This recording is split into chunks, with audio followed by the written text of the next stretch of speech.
केंद्रीय अर्थमंत्री निर्मला सीतारामन यांनी अलीकडेच मुंबईमध्ये पंढरपूरच्या कॉरिडॉर संदर्भामध्ये सूतोवाच केलेला आहे। पंढरपूर हे धार्मिक तीर्थक्षेत्र आणि या ठिकाणी येणाऱ्या भाविकांना कोणतीही गैरसोय होऊ नये, त्यांची सोय व्हावी यासाठी पंढरपूरमध्ये लवकरच कॉरिडॉर निर्माण केला जाईल ते असं त्यांनी सांगितलं। त्यानंतर मात्र पंढरपूरमध्ये स्थानिक व्यापारी आणि रहिवाशांनी मात्र या कॉरिडॉरला विरोध केलेला आहे। आजपासून खरं तर आंदोलन सुरू झालेलं आहे। माझ्यासोबत पंढरपुरातील काही व्यापारी आहेत। मला सांगा, निर्मला सीतारामन यांनी कॉरिडॉर संदर्भामध्ये सूतोवाच केलेला आहे, कॉरिडॉर होणार असं त्यांनी जाहीर केलेलं आहे, तर काय तुमची व्यापारी म्हणून मागणी आहे? आमची व्यापारी म्हणून अशी मागणी आहे की प्रथमतः आमचा या कॉरिडॉरला विरोध आहे। अनाथ जी शासन, महाराष्ट्र शासन जे अनाठाई इथं पाडापाडी करून विकास करायला लागले त्याला आमचा तीव्र विरोध आहे।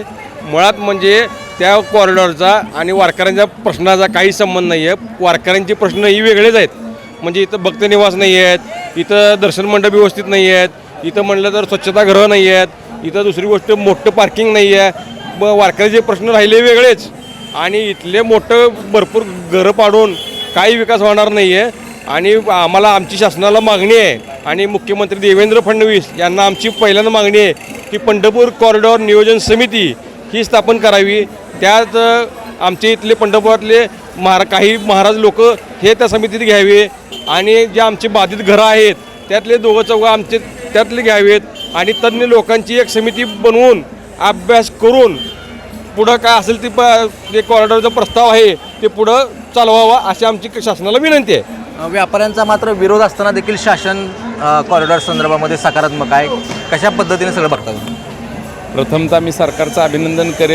प्रथमतः सरकारचं मी अभिनंदन करेन की त्यांनी वारकरी हा केंद्रबिंदू मानून विकास कामं करायचं ठरवलेलं आहे। इथं विकासाला कुठल्याही प्रकारचा विरोध होणार नाही आहे, परंतु सरकार जर अनाठाई पाडापाडी करायला लागेल तर त्याला 100% विरोध राहील। विकासाला कुठल्याही प्रकारचा विरोध आमचा राहणार नाही आहे। मला सांगा, जर सरकारने योग्य मोबदला तुम्हाला दिला तर कॉरिडॉर संदर्भामध्ये व्यापारी म्हणून काय भूमिका असणार आहे? आम्हाला मोबदल्याची गरज नाही आहे। पहिल्यांदा 82 साली पाडलेली घरं त्याचा मोबदला अजून मिळाला नाही आम्हाला, तर मोबदल्याची गरज नाही आहे। आमचा विरोध हा शेवटपर्यंत राहणार। आंदोलन ह्याच्यापेक्षा जास्त तीव्र आंदोलन करण्याच्या मार्गावर आहे आम्ही आता, पण कॉरिडॉर हा विषय काढू नये, कुणाची ईट पडता कामा नये। नंतर सरकारला हे जे परिणाम भोगावे लागतील। आत्तापर्यंत कॉरिडॉर ज्या ठिकाणी झाला ते सरकारनं परिणाम भोगले। मागच्या वेळेला कॉरिडॉरचा विषय काढला होता त्यांनी, तर सोलापूर जिल्ह्यात त्यांना दाखवलं। नंतर त्यांनी आता पंढरपुरात विषय बंद झाल्यानंतर मग आता आम्ही परत सकारात्मक होऊन त्यांना जिल्ह्याला किती पतानं निवडून दिलं हे त्यांनासुद्धा माहीत आहे। सरकारनं आमच्या तळमळीची विनंती केली त्यांना की परत सरकारनं त्या भावनेत जाऊ नये, नाहीतर ह्याचा तीव्र विरोध भोगायला लागेल। आंदोलन इतक्या मोठ्या प्रमाणात होणार आहे हे जर सरकारला गांभीर्य घ्यावं। तुम्ही मुख्यमंत्री किंवा जिल्हाधिकाऱ्यांना भेटून काय निवेदन देणार आहेत का? निवेदनापेक्षा सरकारला आमचं आधी हे सांगणं आहे की विकास म्हणजे पाडापाडी करून विकास करणं हा म्हणजे विकास नाही आहे। इथे येणाऱ्या वारकऱ्यांसाठी सोयीसुविधा वाढवणं ह्या इतर गोष्टी करणं हे चांगलं आहे, याचं स्वागत करतो आम्ही।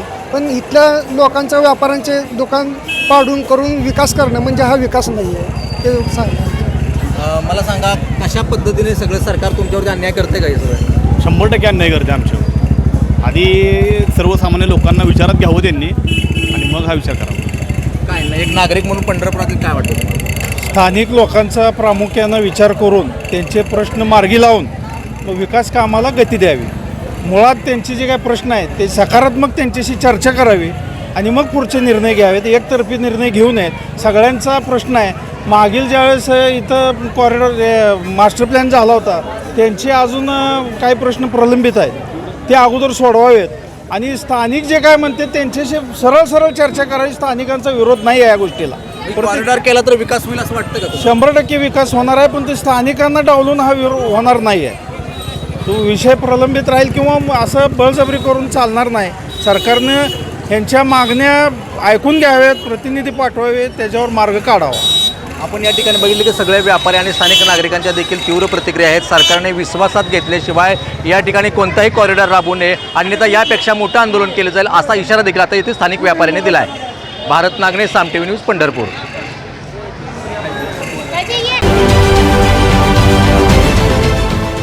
देश विदेशातील प्रत्येक घडामोडींचे लाईव्ह अपडेट मिळवण्यासाठी आता साम टीव्हीच्या सर्व सोशल मीडिया प्लॅटफॉर्मला लाईक, फॉलो आणि सबस्क्राईब करा। तसंच सर्व नोटिफिकेशनसाठी बेल आयकॉन प्रेस करायला विसरू नका।